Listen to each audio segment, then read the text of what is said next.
Depuis la Seconde Guerre mondiale, le nombre de touristes qui voyagent à travers le monde n'a cessé d'augmenter.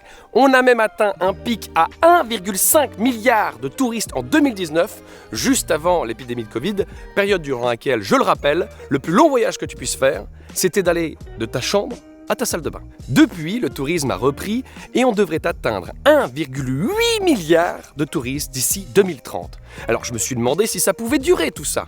D'ailleurs vous, est-ce que vous pensez que le tourisme peut être durable ?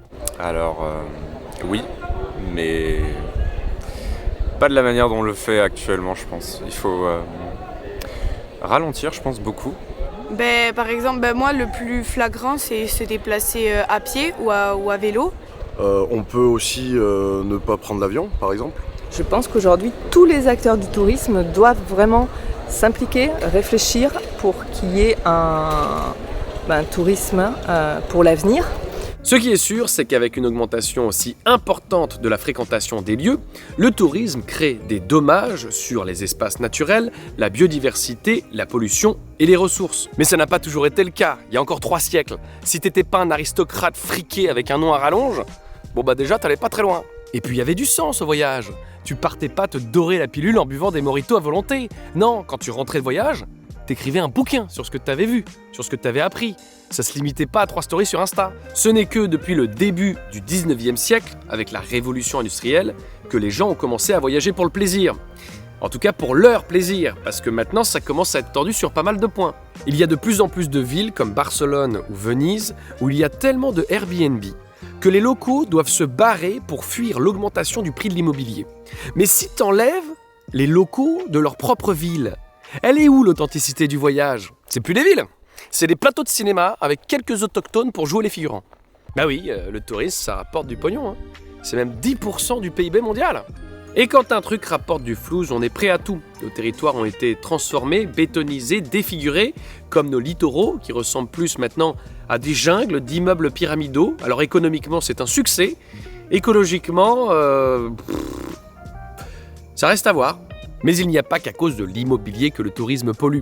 D'ailleurs, si le tourisme était un pays, ce serait le 5e plus gros pollueur de la planète. Rien qu'en voyageant, nous émettons 8% des émissions totales de gaz à effet de serre. Il y a même un anthropologue qui a dit que le tourisme de masse serait un accident écologique. Alors, le mec n'y va pas avec le dos de la cuillère. En même temps, il a pas tort, hein. Toutes les merveilles du monde sont en danger, on les a transformées en parc d'attractions. Regarde l'Everest. La première fois qu'un mec est monté là-haut, c'était en 1953. C'était un exploit. Aujourd'hui, pour monter là-haut, les mecs font la queue comme à Disneyland. L'Everest, c'est plus le sommet du monde, hein. C'est une décharge de très haute altitude.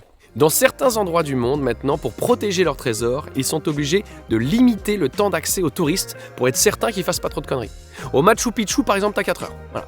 Tu fais 4h01, il y a un troupeau de lamas qui vient qui te crache dessus. Ah, tu redescends la montagne en courant, mon pote. Dans certains pays, le tourisme de masse peut même être ressenti comme une invasion.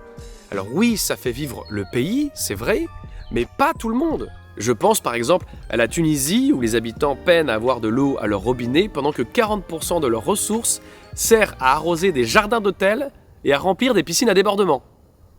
C'est quand même chelou. Mais tout n'est pas perdu. Le voyage a besoin d'une renaissance, mais cela dépend de nous.